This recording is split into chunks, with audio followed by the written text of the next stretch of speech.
Hi everyone, I'm going to continue reading Runaway Ralph. We are in the middle of chapter 4 called Chum.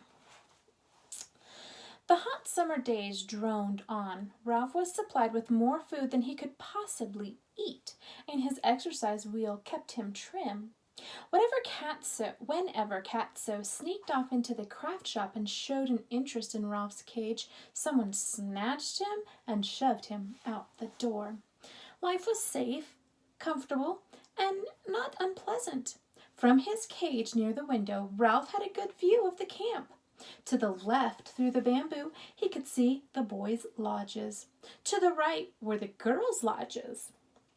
Before him lay the dining hall, the camp office, a trampoline, a swimming pool, and a circle of benches and old school desks in front of the platform that held a piano. Off to the right, beyond the shade of the walnut trees, a pasture shimmered in the summer heat. Counselors, who were college students, like the summer help at the Mountain View Inn, led the activities of the campers, and one counselor lived in each lodge with 8 or 10 of the campers. Ralph always found something interesting to watch.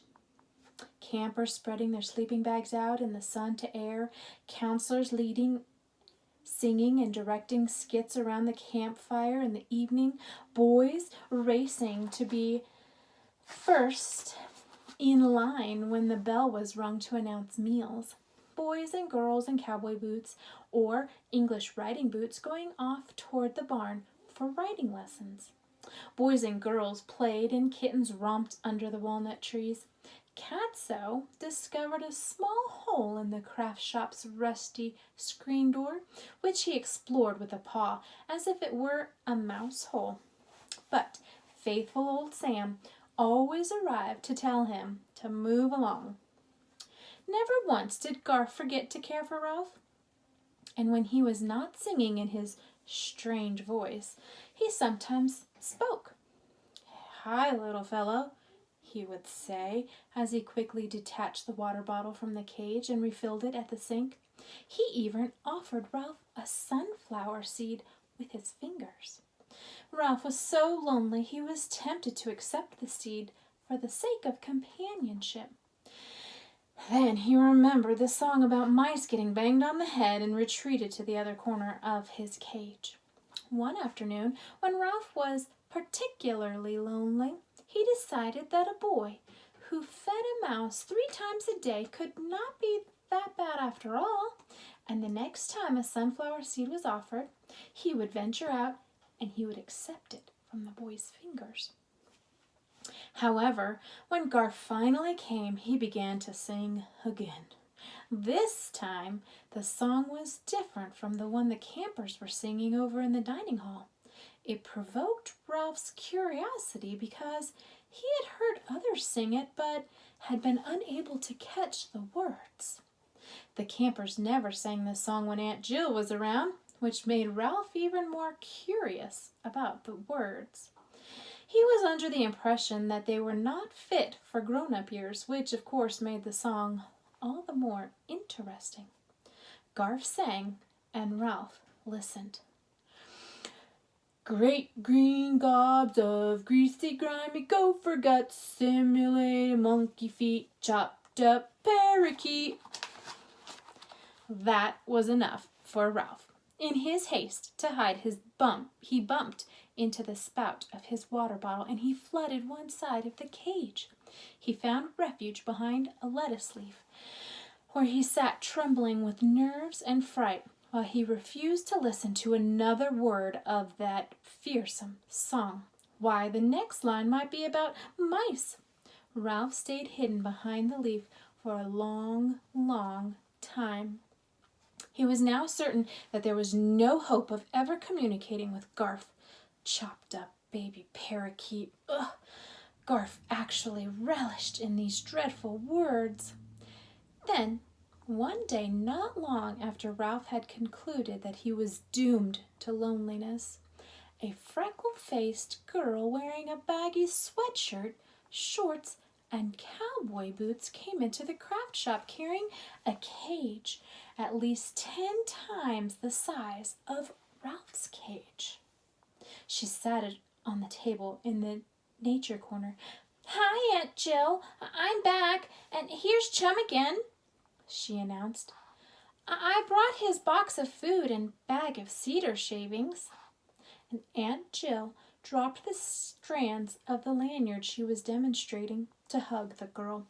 "Well, hi, Lena. Welcome back. It's so good to see you again. Oh, Chum will have a friend this year. A mouse, one of the new boys caught in a butterfly net." And she lifted the big cage onto the shelf right beside Ralph's cage. Ralph sat on his wheel to get a better look at the new occupant of the nature corner, a cranky-looking animal with tan and white fur. Ralph, who had never seen such an animal, watched silently while the creature, whatever it was, shoved and pushed and stomped at the cedar shavings in its cage. He seemed to have difficulty arranging them to his satisfaction. And here's a little picture of Ralph looking at the new animal. Next, he went through his food dish. He picked out a number of small green pellets, and he shoved them outside of his cage. The cedar shavings still did not please him, so he went back to shoving, pushing, and stomping. From time to time, he paused to gnaw noisily at the bars of his cage with his long, curving teeth. Finally, when the bell had rung and the campers had gone off for their noon meal, Ralph, in his eagerness for companionship, could no longer remain silent. "Hey, what are you, anyway?" he asked. "Are you some kind of a fancy gopher?" And the animal spat a green pellet out of his cage before he shot Ralph a withering look of scorn. "Fancy gopher, indeed," he sniffed. "Well," Ralph faltered, "I didn't know. You can't blame me for asking." "I am a hamster," said the animal, "a golden hamster. I am clean, odorless, and alert." "Well, you don't look gold to me," said Ralph. "You look tan and hairy." At that response, the hamster turned his back on the mouse. Ralph nibbled a kernel of corn before he made up his mind to try again. "Pretty nice place we have here," he remarked. "Plenty of food and water, interesting things to watch." And the hamster climbed on his exercise wheel, and he sat swinging to and fro while he stared at Ralph. When Chum remained silent, Ralph continued, "It's safe from the cat, too." Chum appeared never to blink his eyes. "Maybe," he said. Ralph's whiskers trembled. That one word spoken by the hamster hinted at evils unknown to Ralph. He was an animal who was wise in the way of the world. "Well, go on," thought Ralph impatiently. "Tell me more." But Chum was silent. Finally, Ralph was forced to say, "How come that girl brought you here to Happy Acres?" "It's a long story," said Chum. "Well, I'm not in a hurry," said Ralph. "Go on." Chum spat the whole of a sunflower seed into the bottom of his cage.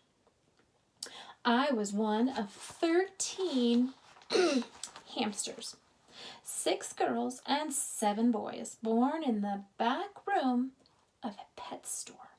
13? Ralph was awed. "Well, that's bigger than my litter. What was it like living in a pet store?"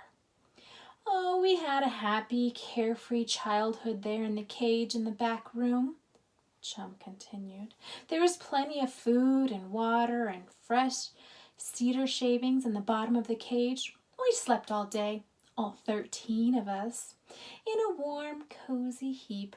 Then, at night, as we grew older, we would play. The fun we would have those nights in the pet shop." Chum paused. and a faraway look in his eyes. Go on, urged Ralph. Oh, where was I? Asked Chum. Oh, yes, the frolics we had at night. Oh, and then, and Chum's voice shook with emotion.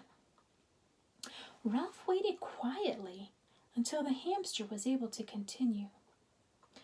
One day, I was sound asleep in the corner of the cage. By then we had grown a lot, and I was on the bottom of the heap, but I didn't feel squished. I felt safe and cozy there, beneath my brothers and sisters, when suddenly Chum stopped. He was unable to go on. All right, friends, and actually that's also where we are going to stop today. I hope you guys have a good day, and I'll keep reading more tomorrow. Bye.